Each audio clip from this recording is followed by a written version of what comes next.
Mr. Davis Bay, can you hear me? I need you to unmute yourself.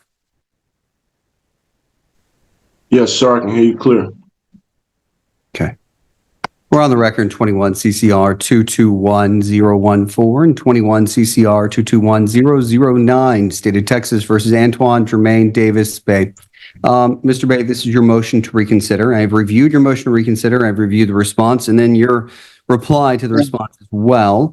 I'm going to permit 10 minutes per side for argument, and then I'll make a ruling at that time. So, Mr. Bay, you may proceed with any argument you'd like to make. Okay. So this situation stemmed from an arrest from March 8, 2021, from a lawful arrest without a warrant.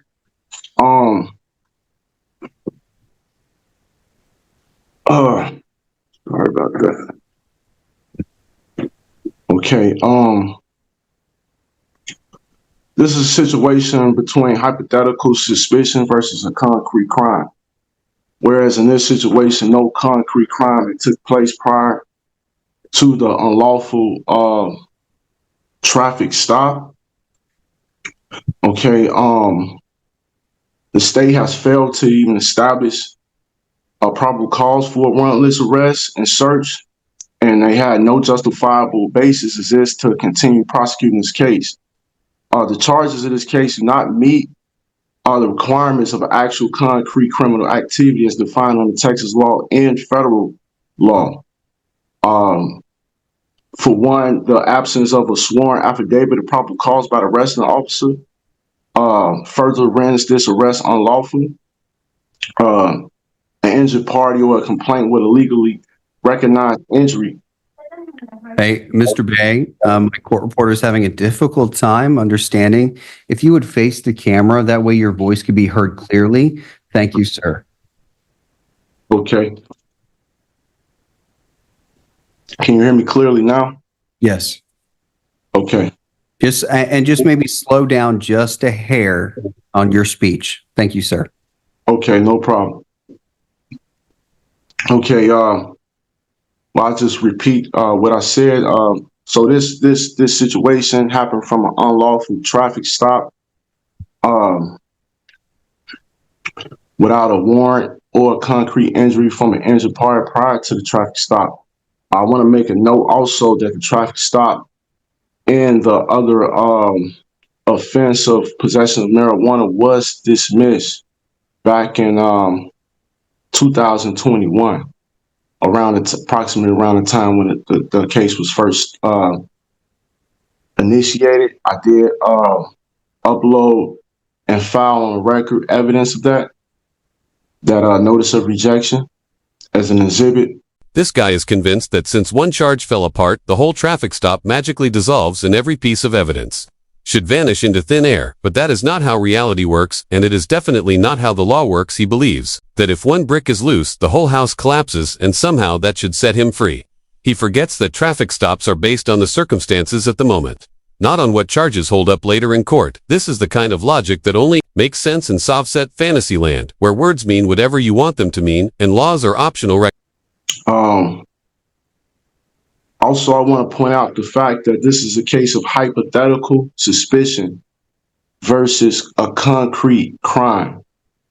Okay, the mere act of a traffic stop does not constitute probable cause for broader detention or search as recognized by Terry versus Ohio. Okay, hypothetical suspicion does not equate to criminal behavior. Okay, in Texas, arrest or search without evidence of a crime of probable cause contravenes Texas Code Criminal Procedure Article 14.01, Section B, which requires that an offense be committed in an officer's presence or viewed to justify a warrantless arrest. The officer, Jazz Roberts, who was the arresting officer at that time, he did not have any probable cause or reasonable suspicion to even initiate the stop. And then once the stop was initiated, he didn't have any authority to continue with a search order and arrest, especially not just based off a mere traffic citation. Like I noted, that traffic citation was dismissed, okay, indicating that they didn't have any probable cause to prosecute a traffic citation against me. And also, the adjoining case that was with it was a possession of marijuana, which was dismissed prior to even we having these hearings. Like I keep saying, the dismissal of one charge does not automatically turn the entire traffic stop into an illegal event, and it does not erase evidence from existence. The only time that happens is if the stop itself was completely unconstitutional from the beginning, and that requires an actual legal finding, not wishful thinking. If the stop was valid, everything found during it is still valid. 2. He is trying to build a castle on sand and the tide is rolling in fast. His argument is basically a legal mirage that disappears the moment you look at it with common sense. Okay, continue on. Failure to uphold due process requirements. Okay, due process under the 5th and 14th Amendment requires fair treatment through the normal judicial system. Due process clause protects against arbitrary government actions, including unlawful detention and seizure without legitimate legal basis. In Texas, due process violations occur when the rights to fair and impartial hearings are denied as well. And this is on the Texas Constitution, Article 1, Section 19. Okay. Also, the officer, as I mentioned, failed to sign an affidavit of probable cause, which is required under Texas Code of Criminal Procedure, Article 1505, subsection 2, which mandates that a written statement establishing sufficient factual grounds for arrest be presented and signed by the arresting law enforcement officer, which I requested a police report from Rosenberg Police Department, which is the arresting agency. I uploaded the results of what I received of that, which is pretty much a blank report, and it failed to have any attached affidavit of probable cause with it. Also, the prosecutor in the last hearing presented me with a discovery, which also failed to present any affidavit of probable cause. Okay. Okay. Also, unlawful search and seizure falls under Texas Criminal Procedure, Article 38.23. Okay. The prosecutor alleged the odor of marijuana. The odor of marijuana alone, without physical evidence of probable cause of actual crime, is insufficient to justify a vehicle search. Once again, was no testimony or affidavit of probable cause to. Honor, if I may, I'm going to object to this. This is outside the scope of the hearing. Sustained. Let's stay within the scope of your motion. Well, this was all inside my motion as exhibits and as a brief. Allegations made by the state were not contained in the defendant's motion. Agreed. Sustained. Move on, Mr. Beck. The way he is talking makes it painfully obvious that he skipped every important lesson about trial procedure. This is exactly why people hire attorneys, because navigating criminal law with YouTube knowledge is a disaster waiting to happen. He is walking into a battlefield armed with a broken plastic fork, thinking he is holding Excalibur. The confidence is impressive, but the preparation is non-existent, and the results are going to reflect that this is not how you win cases. This is how you become a cautionary tale. Okay. Also, the fruit from the poisonous tree doctrine applies to this case. All evidence obtained as a result of a warrantless arrest and search must be suppressed. Case dismissed under the fruit of poisonous tree doctrine, and that's Wong-Sun versus United States, followed by citation. This doctrine. Yeah, Mr. Bay, can you spell that name for my court reporter, please? Yes, ma'am. Yes, sir. Wong-Sun is WONG-SUN. first name, last name, Sun, S-U-N. That's versus United States. Thank you. You can continue now. Thank you. Okay. This doctrine bars evidence obtained from unconstitutional actions, including unlawful stop searches and arrests like probable cause. So for these reasons, I request that the court grant this motion for reconsideration to the motion to dismiss for lack of subject matter jurisdiction based on the due process violations, lack of probable cause, and other evidence that's lacking as well. Warrantless arrests, like as I mentioned in my motion and also in my brief. Okay, and I also request that if this motion is not granted, that I could get a full and complete police report to prepare for a defense. Also, evidence supporting the traffic stop and alleged crime that gave rise to this these charges that I'm facing with the evasion of arrest and charges of unlawful possession of a firearm. Because for it to be an evasion of arrest, it has to be grounds for an arrest for me to invade. There's no evidence of this. So with the incompleteness of discovery by the state and the failed documentation that the prosecutor failed to provide with a record of events that would normally be captured in a police report, I am prejudiced from preparing a defense, and I'm deprived of crucial information necessary to challenge the validity of the stop and subsequent search. So I do compel that full discovery, and I do request that this matter be dismissed for the reasons stated before. Idea that his evading arrest charge should disappear because he misunderstood. The law is going straight into the nope category. Nothing is being dismissed and nothing is being erased simply because he read a blog post and crowned himself a constitutional expert. This is what happens when someone has a third-grade understanding of the law but a master's degree in overconfidence. The court does not operate on feelings or internet theories, and he is about to learn that lesson the hardest possible way. All right, Mr. Bay, thank you. Your time is up. Your 10 minutes. State, quick question before you respond. Has Mr. Bay had access to discovery in this case? He was admonished for self-representation already. Can you provide how long has he had access to discovery? Does he have access to everything in your file? Please. Yes, Your Honor. That was actually the first point I was going to make in my response. Mr. Bay, can you confirm the email address that you provided on the docket control order that was signed on July 23rd, 2024?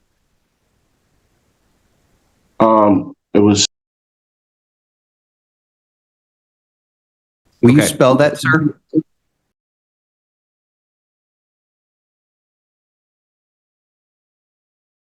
Last baby@gmail.com. And Mr. Bay, is that the same email address that we have received responses from you on October 23rd, November 6th, and November 13th? Yes, it was. That is the same email address the state sent you discovery, which would include the PC affidavit that was signed by the arresting officer, as well as the complete offense report that you just told the judge that you did not have access to. That information was shared with you to that email that you just confirmed on October 19th.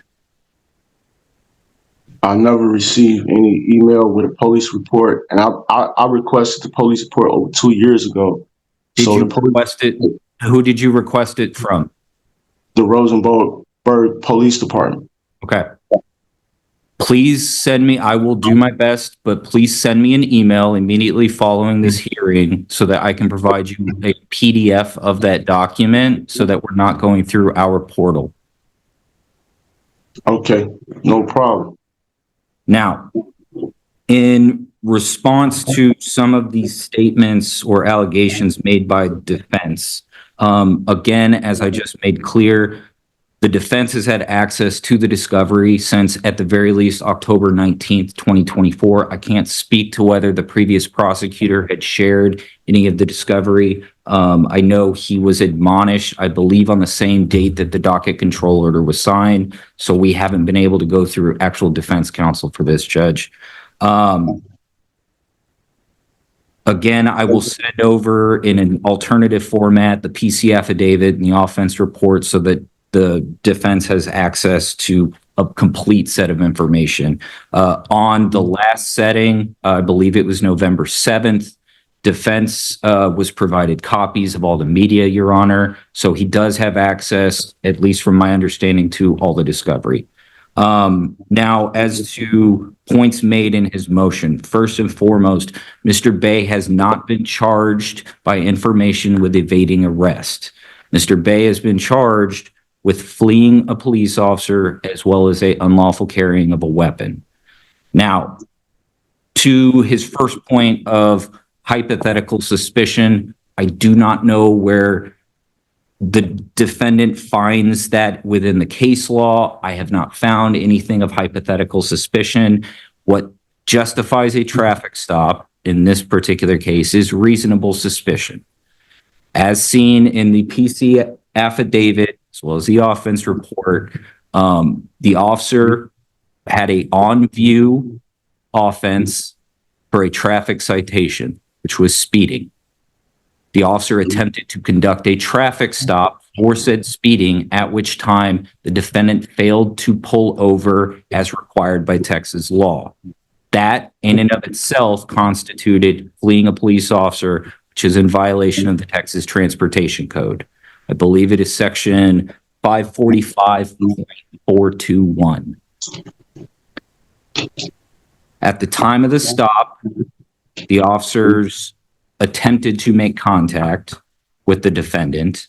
They observed an odor of marijuana. There is case law stating an odor of marijuana alone is enough to support probable cause to conduct a warrantless search of the vehicle, which is precisely what was done here. I object, Your Honor. Give me your legal objection.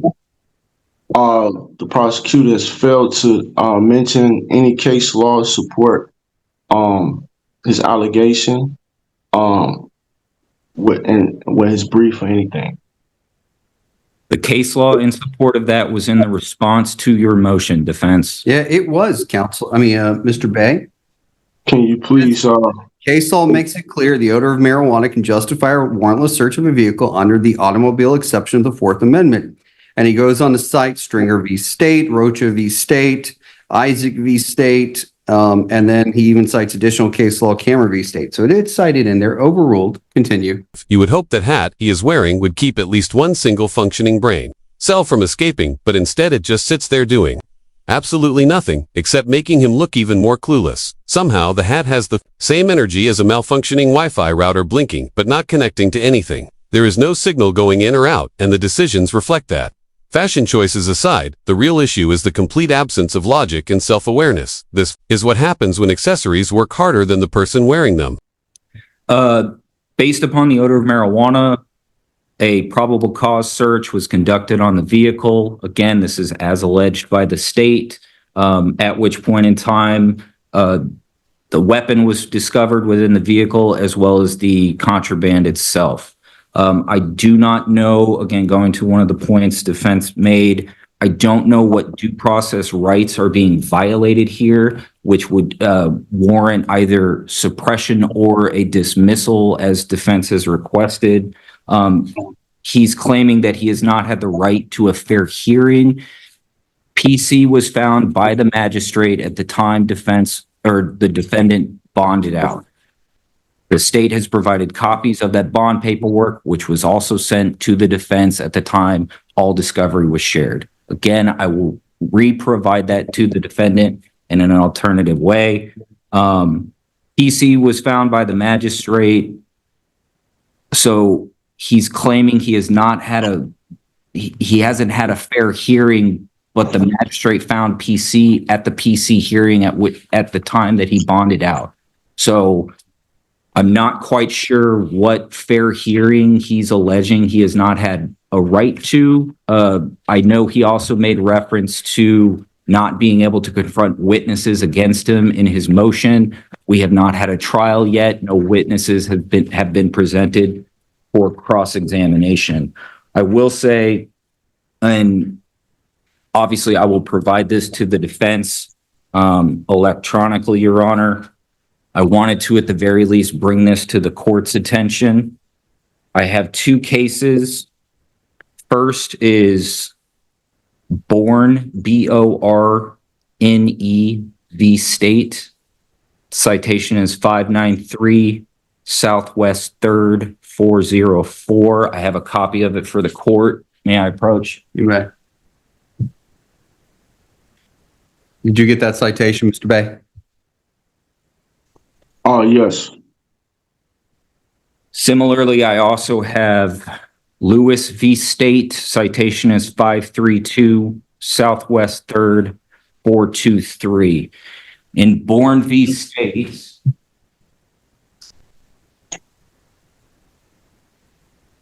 the court makes it clear that arguments such as those the defense is making are sovereign citizen style arguments, which have roundly been rejected by all the courts, all sister courts. In Lewis v. State, they make a similar point. And in that particular point, or in that particular case, rather, the judge appointed standby counsel for the defendant. The state wanted to at least put this on the court's radar in that there are certain concerns the state has based upon the filings made by the defendant, in that one of two things is either occurring. Either the defense is filing frivolous motions to delay the judicial process and attempt to coerce the state into dismissing these charges, or alternatively, the defense is unfamiliar with the judicial process. If the latter is the case, the state would be concerned if the defense wasn't provided standby counsel. That's what Lewis v. State is about, Your Honor. Obviously, it is up to the defendant and it is up to the court, or the court's discretion, rather. If the defense is going to claim that he's having a bunch of rights violated, I would want to guarantee that we protect these rights as strongly as possible.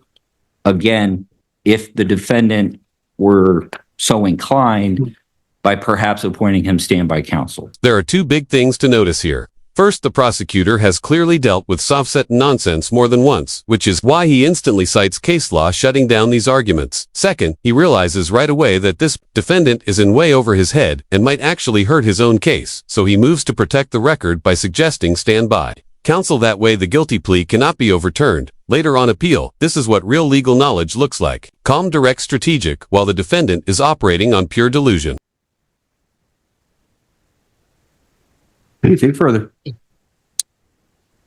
I have nothing further orally, Your Honor. I've made my points in my response to the defendant's motion. Again, this court unquestionably has jurisdiction per the Texas Government Code, as well as the court, or the Code of Criminal Procedure.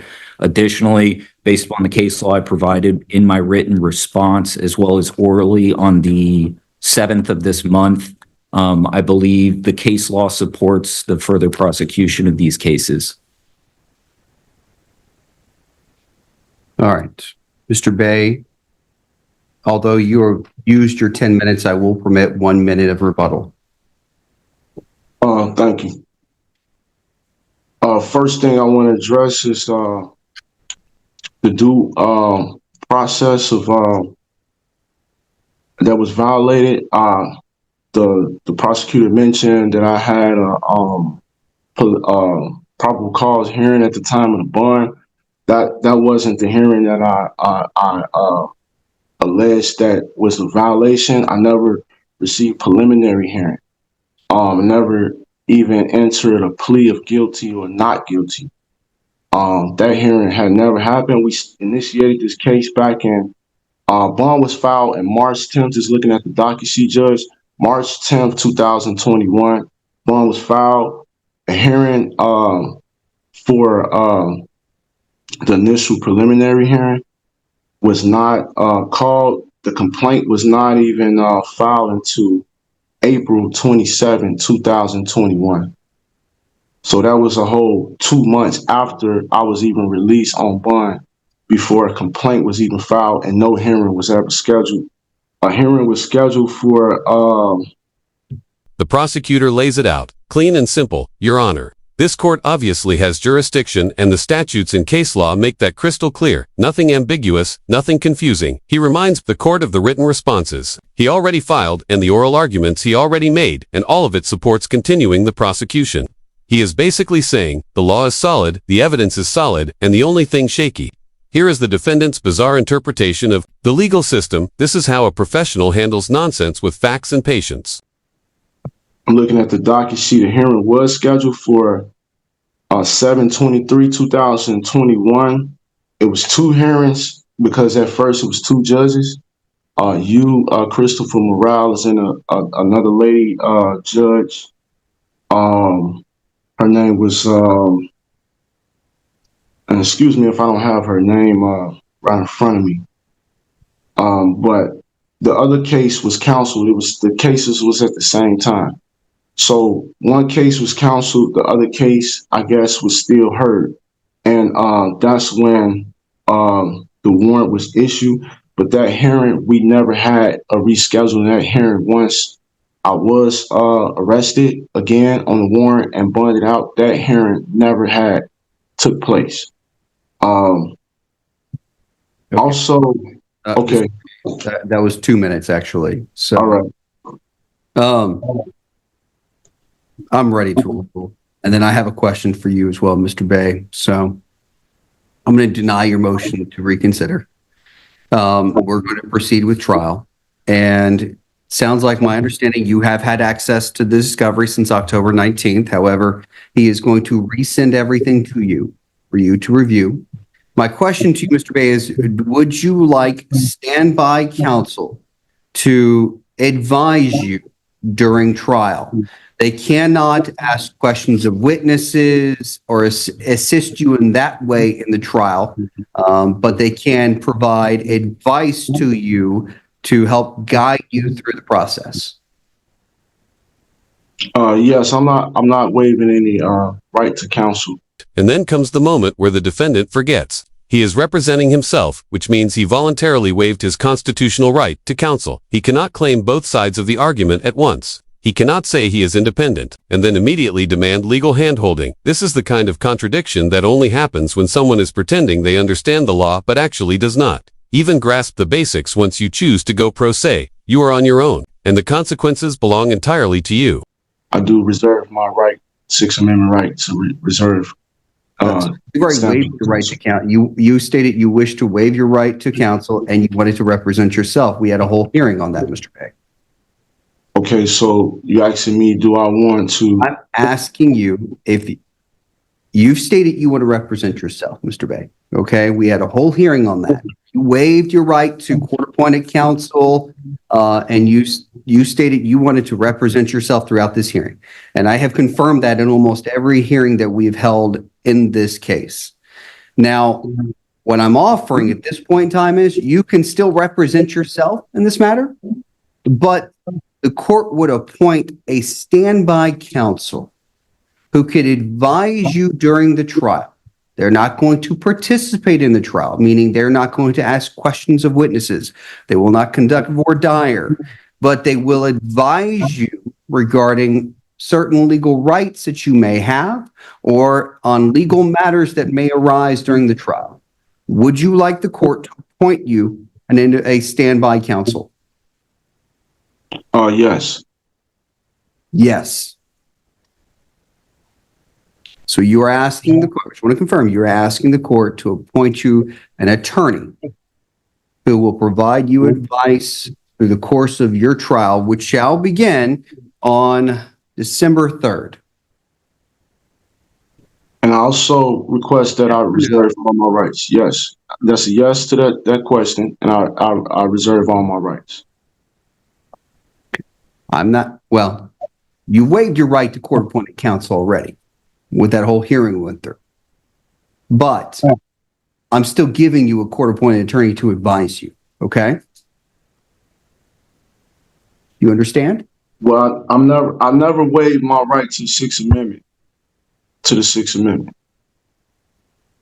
Imagine the mental gymnastics required to admit that you cannot answer a simple question yet still believe you are capable of defending yourself in a serious criminal case. It is like watching someone trip over a staircase and then volunteer to climb Everest without oxygen. This is textbook Dunning-Kruger, the peak of Mount Stupid, where confidence is sky high and competence is buried. Somewhere underground, he truly thinks he is outsmarting the system while proving the exact opposite every time he opens his mouth. I can have my court pull the record if you like, Mr. Bay. But we're not going to, I'll tell you what. Do you want to continue to represent yourself? Yes, I answered your question. Yes. Okay. Well, you're stating that you don't want to waive your right. Okay, here's the thing.